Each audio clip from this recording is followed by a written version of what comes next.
Okay, starting with areas and circumferences of circles.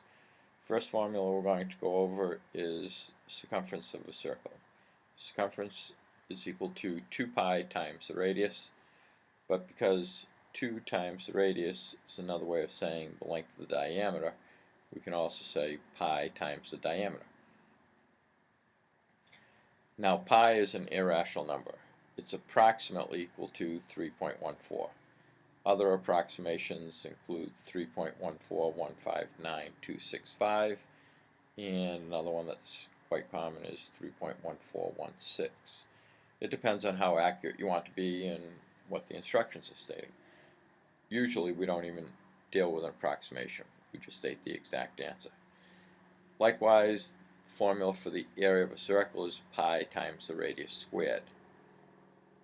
And we'll see how both these formulas are used on a couple of sample problems.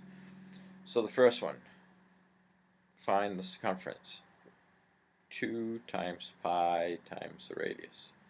So it's 2 times pi times the radius, which is 5. 5 times 2 is 10. We get 10 pi for an answer. And that's how you're usually going to state the answer. 10 pi. Now if you go 10 times 3.14, for example, you get 31.4 is a good approximation for the circumference of that circle. But it is just that, just an approximation. The area equals pi times the radius squared, so it's pi times 5 squared. You have to make sure that the only value is squared is the 5, so 5 times 5 is 25. Times pi is the exact area. Now if we wanted an approximation, we go 25 times 3.14. Let's get a calculator on display. And we have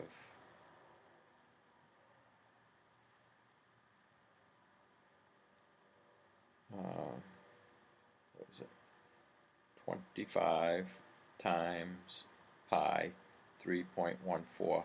Now I'll always tell you which approximation I want you to use, and I'll never say use the approximation on your calculator, the button for pi. So times 3.14, the answer is 78.5.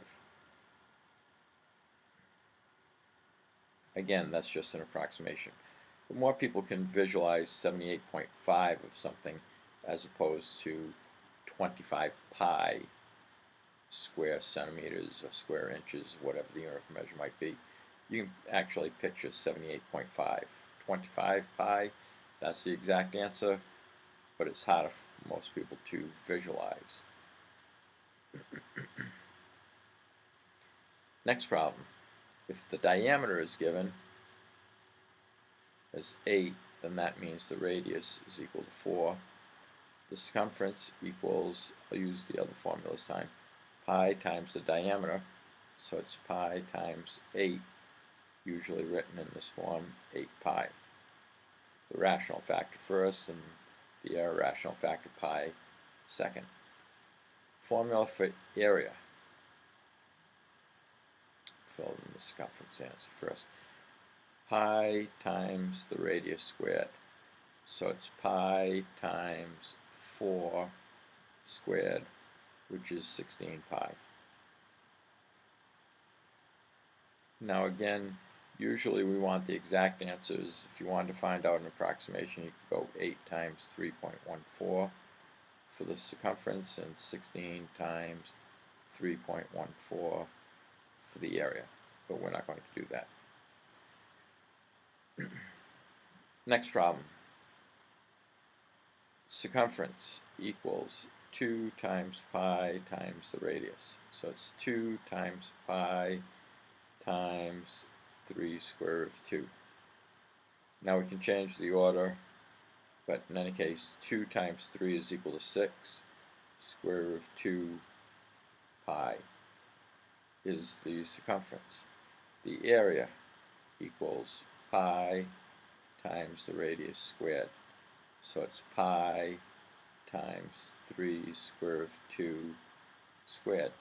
So I'll go off to the side, 3 times square root of 2. times 3 times square root of 2. 3 times 3 is 9. Square root of 2 times square root of 2 equals 2. So we get 18. 18 pi is the area. Next problem. If the circumference is given, we simply state circumference equals 2 times pi times the radius. Or, let's use the other formula in this case. Pi times the diameter. So look what we have. Circumference is 20 pi. Now, even though the formula says pi times the diameter, I'm going to write d times pi. Diameter times pi. The reason why I want to do it that way is you'll notice that the coefficient in front of pi for the circumference is really just representing the value for d, the diameter. Because we could divide each side of that equation by pi, and the value for pi cancels on both sides, and we get the diameter is equal to 20. If the diameter is 20, we divide that by 2, and we get the radius is equal to 10. Area equals pi times the radius squared, so it's pi times 10 squared, which is 100 pi. And that's the area of the circle, which is approximately equal to 314, thereabouts. Next problem. If the area is given, we start by writing down that formula, pi times the radius squared. We plug in the 16 pi under A, and I like to write the right-hand side of the equation as the radius squared times pi. So you can see that in dividing each side of the equation by pi, it cancels on both sides. And we have the radius squared equals 16.